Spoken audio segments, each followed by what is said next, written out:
2023లో TDP కార్యాలయం మీద జరిగిన దాడట 127వ ముద్దాయి కింద ఇప్పుడు మన మంగళగిరి ఎక్స్ఎమ్మెల్యే ఆళ్ళ రామకృష్ణ ఇప్పుడు నిన్న ఈ మధ్య కాలంలో ఆయనను కూడా యాడ్ చేస్తున్నారు. అంతటితో సరిపోలేను. ఈ మధ్యకాలంలో జరిగిన ఘటనలు చెప్తా ఉన్నా.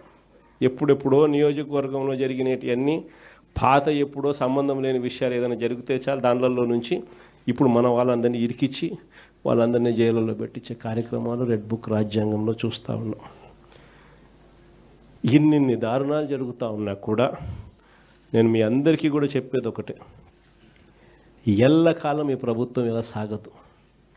ఈరోజు నిజంగా ఏ వర్గము కూడా సాటిస్ఫైడ్గా లేదు. చంద్రబాబు నాయుడు గారి హయాంలో ఈ ఏడాదిలో ఒక్కటంటే ఒక ఉద్యోగం రాల. పైగా ఈయన వచ్చిన తర్వాత ఉద్యోగాలు ఈయన ఊడబెరికింది ఎంతమందియో తెలుసా? 2,60,000 మంది వాలంటీర్ల ఉద్యోగాలు హూష్ కాకి. ఈయన వస్తానే 15,000 మంది ఏపీ బ్రివరేజెస్లో పనిచేస్తూ ఉన్న కాంట్రాక్ట్ ఎంప్లాయీస్ హూష్ కాకి. ఈయన వస్తానే రేషన్ షాపుల్లో రేషన్ బండ్లు పెట్టుకుని నడిపిస్తూ ఉన్న 9,800 మంది వాహనాలు, ఒక్కొక్క వాహనంలో 2 పనిచేస్తారు, 20,000 మంది ఉద్యోగాలు హూష్ కాకి.